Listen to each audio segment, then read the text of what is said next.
Well, everyone, welcome back to the Trig Podcast. Joy goes to you on this beautiful Saturday, May 27th. It is Memorial Day weekend, and I hope that you're well remembering those who have passed away because of war, because of different things that have happened in our country. So to all the families out there, may God bless you, and thank you for all that you and your family have done for freedom. But talking today about the idea of letting go of the golden handcuffs, letting go of the golden handcuffs. Shout out to my friend Cliff that did a similar podcast just a couple of days ago, a couple of hours ago. And so thank you for that inspiration. And his podcast got me thinking about my golden handcuffs. The idea, by the way, of golden handcuffs is being in a wonderful job or place or, normally a career that is golden, and yet you feel like there are handcuffs around you. And you know that you have to move on, and yet those golden handcuffs, kind of like the golden, what is called, cuffs, right? Handcuffs? No, not handcuffs. I forget what those are called. That you wear in a suit. Cuffs, I guess, right? They look so good on you, and so you have a hard time letting go. I think I went through that. I know I did. I went through a difficult time letting go of what used to be in my life. My golden handcuffs, the thing that I thought really was the only way that I could make a living, that I could truly be happy or to fulfill my God-given purpose in life. But I'm realizing that there are many ways that a person can do that. My mom, I know, has been the greatest advocate of that for me since day one. She has always been someone who's told me that you can be a minister and a minister of the gospel anywhere you go, wherever you go. She did that through education, my father-in-law through church ministry and consulting, my wife as an educator, a principal, a teacher, and my father did that as a nonprofit director and a pastor. So there are many ways that a person of God, a person of faith who feels called to ministry can accomplish their God-given adventure. And I'm realizing the same thing. I have done so many things in so many contexts that at times it is hard to let go of the golden, not so much the golden egg, because there's not exactly a lot of money in ministry, but the golden handcuffs, the idea that it has to be done a certain way. And maybe you're in a similar place where for you it's not ministry, but it is maybe your training, what you did for the first half of your life for 10, 15, 20 years. And you know there's something more. You know that there is this new expression of that same calling. And you're afraid. You're afraid financially, calling, purpose, transition. You're afraid. You're perhaps struggling with leaving your current situation because of safety, security, identity, questions you may have about what am I going to do now. But yet there's this drive, this compulsion, this purpose inside of you that is waiting to come out, a new expression of the same calling.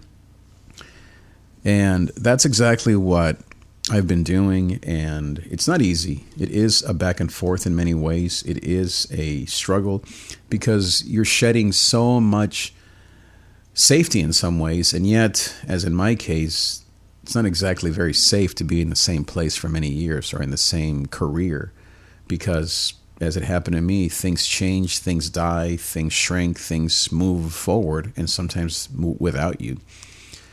And so it's better to, in some ways, take control of your life and to trust God with your life, because being in the same thing, in the same situation, could be disobedience. It doesn't always mean that you're obeying God just because you're safe. God might be in the risk. God might be in the panic, in the fear. I feel that most times God works through fear. He works in spite of fear. He works to give you courage in light of fear. And yet, most of us, myself included, we run away from the fear towards the safety, even if it is a golden handcuff. And even if it is a bronze handcuff or a dirt handcuff, we think that that's better than trusting God because it's uncomfortable. When I went from full-time ministry and full-time worship and full-time lead pastoring to this mosaic life, as my father-in-law, rest in peace, my dear dad Baker, would call it, the security, the safety net was pulled out from under me. He was right. He went through it right around the same time I went through it in his late 40s, early 50s. He went from being the pope of a denomination, the head honcho, the general director of a very established and, you could say, well-known and perhaps successful denomination, to being a consultant, to helping different churches, to joining forces with some of his friends to start their own consulting business. And so he knew the struggle of that, going from a steady salary and a steady paycheck to this mosaic life of making things up, of meal piecing your income and bringing home the bacon piece by piece. And so he never warned me against it. He would just tell me that. He would ask me, "Are you sure? Are you ready for that?" And I kept saying yes. And of course I was lying, because who is ready for that? I don't know. Maybe some people who really have a lot of faith or who love risk, but I don't have either of those. I have little faith when it comes to this area, and I am risk averse. I love safety, and so I'm more entrepreneurial than entrepreneurial. I like to go into an established place and making it flourish than to risk it all and start from scratch and that kind of stuff. So it hasn't been easy. I keep wanting to go back to Egypt, back to safety, back to what I know, back to what in some ways is safe in my mind, but is probably not as safe as I think it is. Maybe even as me as I think it is. And moving towards these new areas that are calling me, that where the need is there. In some ways, this idea of a Macedonian call comes to mind. If you know the story where Paul is on his way, I think, away from Ephesus, and then he has this Macedonian call from an angel that represented the area of Macedonia, which I think is modern-day Greece, if I'm not mistaken. And even though he was on his way out of town, this angel, this image, this vision told him, "Please come help us, because we're dying without you, or we're dying without help."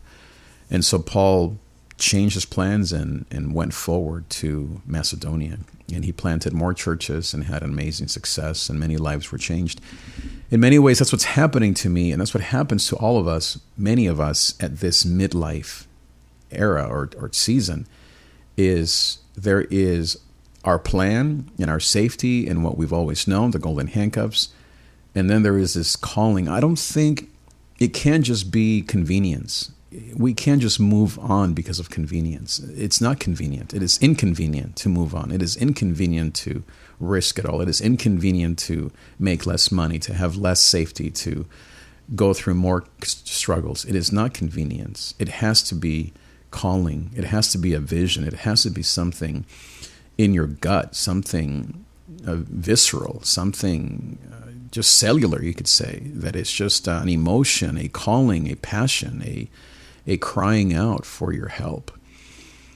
Every time that I see young people, I feel this crying out for help. Every time that, the other day I was in a classroom and I was just being kind to the classroom, even though the classroom was kind of out of control. And even teachers around me had been warning me, saying, "Hey, if you need help, just let me know, because they're kind of crazy in there." And yeah, it was tough, but I was calm, I was patient, I was kind. And at the end, one of the girls who was one of the culprits, she said, "Why are you so positive to us? Why are you so kind?" And I was able to share a little bit of my story. And in many ways, that was a mini Macedonian call. Kind of one of those moments where I thought, this is amazing. Another day, that same week, the director of a program at the school where I'm at just came up to me and said, "I really would like for you to to pursue this one area, this one thing he had talked to me about a few weeks ago." And he said, "I want to talk to the principal and blah, blah, blah." And he was just advocating for me. I have no idea if that's going to happen. But in some ways, that he represents ELD students, English Learner Development, I believe. Basically, high schoolers who've been here in the country for a year or two and don't speak the language. And I was with him for a week, maybe two, and I loved it. And he saw that, and so he's advocating for me to get a job in that area. And it's not up to him, but he is willing to advocate to the principal for me. And the same thing, I feel like this is not convenient. It is not convenient to shift, to change things, to not do what you have always done. It is inconvenient to start all over again, to start from the bottom, to have done such crazy things these last 6 months, to prove myself as an educator. And yet there's this, I'm not going to say it's an angel or it's some vision from God, but there are these moments where I feel that God keeps saying, come over here, son. I have something beautiful for you. And these people need you. It's not about salary or position or title. If anything, I'm nothing. I don't even have an office anywhere. I don't have a title. My car is falling apart because I'm driving to these really rough parts of town, and it's not exactly Newport Beach where I'm serving, but it's this sense of there's a need, and I can in many ways help. And maybe I am not the only one, but I am the one who perhaps, I don't know for sure, the one called for this time, for such a time as this, to serve and to help these individuals who in many ways represent me at that age when I was 16, 17, 18, 19, and I was completely lost, not so much with language, but with many other things. And so, of course, I identify with these young people and with their journey. And maybe that's why God is calling and God is opening doors and God is saying, come over here, young man, son of mine. I want to bless them through you. And that's something maybe that is the biggest shift, at least for an Enneagram 3, that is happening in me. It's not about running away from fear. It's not about my status or my ambition or my title or any of that. It's not about that. It's about serving other people. I'm not saying that in my first life I made it all about me, but in some ways I did, because that's kind of the season that you're in. You're climbing. You want to get to the top of your career, of ministry, of your abilities, and really prove to yourself that you are amazing, and do it all in the name of God, in the name of the church. And a lot of great things happened. But when you go through a kind of an atonement season, a time of failure and of disappointment on maybe, your first half of life, and nothing crazy, but certainly, I felt that maybe that time was over, or perhaps that drive or that ambition maybe is what needed to be gone. New things have appeared, maybe just new wrinkles in the same calling. I am serving at Victory Outreach right now. Just shout out to my beautiful church. It's not rich millennials with kiddos. It's not hipsters that travel to Brooklyn or live in cool parts of town. These are young men and women who are broken and who worship with abandon because of their need for help.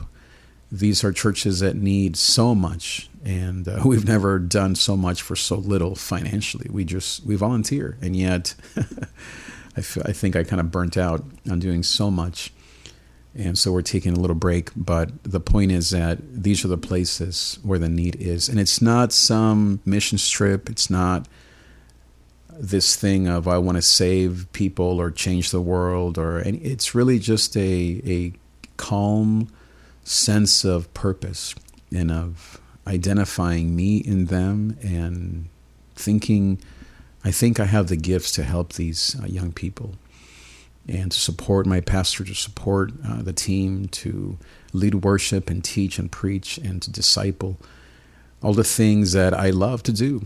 And then as far as education, to then be with these young people that are the same, that are in need, that have maybe a need for mentors and for parents, for opportunities for males like myself that have succeeded, quote unquote, in education and life, to talk to them about morals and godliness and not using bad language and Christian hip hop, and in a obviously educational, professional way, to be an example of Christ to them. And so I don't know. There's just these things. I love the church. I love what the church does. It's always going to be a part of who I am forever. I'm a minister of the gospel of the good news of Jesus Christ, no matter where I go, no matter if I'm playing a guitar or if I'm writing on a whiteboard in high school. It doesn't really matter. If I'm making disciples in church or at a school, it's about the gospel. I'll close with this story. So I've led worship, obviously, for many years. It's one of the biggest passions of my life. And then the last few years, I've had the joy to produce a lot of music, mostly Christian hip hop. And so just yesterday, I was going back to my classroom, and these two young people, I think maybe 10th, 11th graders, were playing guitar and singing right outside my classroom. And so at first, I just thought, I don't want to be that guy and go and sit in and maybe play. But I thought on the way back, I'll just join in, right? And so I sat there and listened, and they were good. And then I said, hey, let me play something. I played it, and they were just in awe and wow.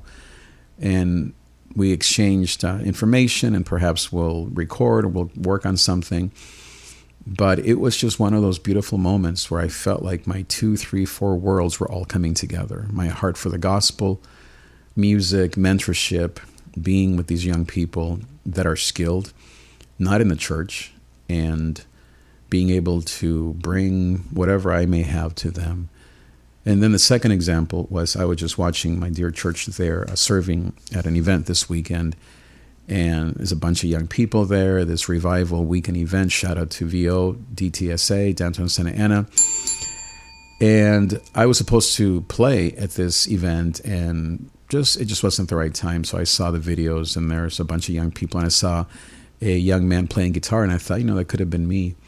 But what was awesome is that the team sounded great. The church, I think it was maybe 5, 6, 7 churches that came together. It all looked amazing. And I thought, I wasn't there, but that is my church. That's where I could have been. And look at that. The lights, the music, the revival, the preaching, young people everywhere, dancing, shouting, just rejoicing. I thought, what a privilege that not only could I have been there, but even beyond that, that's my church. Those are the people that I love. And I thought, what a privilege that on one hand, I can be a mentor to 2 young people there at a high school in LA. And then on the other hand, I can be with a beautiful church full of, again, young people that are amazing musicians serving God in the church at this weekend revival. What an amazing, amazing life. And I thank God for it. And that's the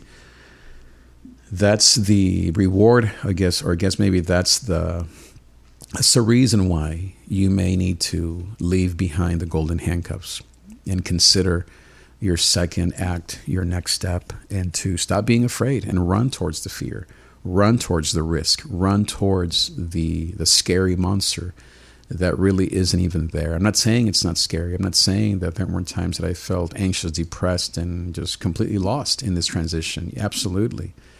But I can tell you now, as I emerge and as I come out of that and I come into this new season, that this is amazing.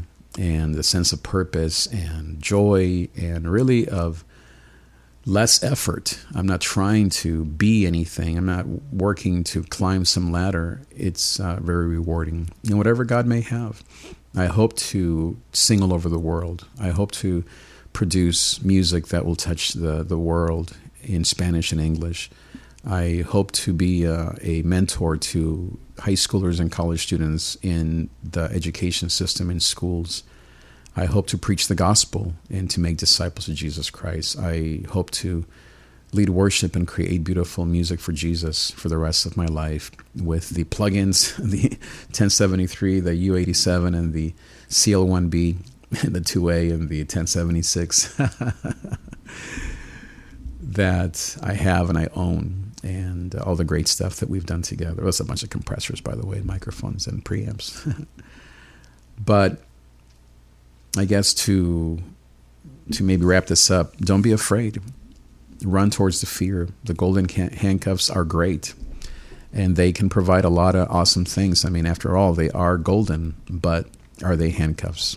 Maybe they're not. Maybe they're liberating to you, but are your handcuffs too tight? Is it time for you to shed the pain of those handcuffs for a new handcuff? Because remember, we're slaves to Christ. But these are handcuffs that God wants for you. And he doesn't want those old ones anymore. And he is inviting you to trade in your sorrows for the joy of the Lord. That's what's happening to me, and I thank God for that. And if you need help with this transition, which is not easy, filled with demons and fears and darkness and a lot of dark clouds, absolutely, but there is a light at the end of the tunnel. If you need help, reach out to me, davidTrig.com/coaching. Follow me on Instagram at davidTrig. You can click on my bio, and there's a link to my schedule, and we can schedule a call to help you through your own transition from the golden handcuffs to a new place in your life. Let's talk. Let's set up a call this summer. I have time, so let's get going. davidTrig.com/coaching, and let's get going. Thank you again for being here, and I will see you next time. Adios. Don't like the way I am. Why don't you feel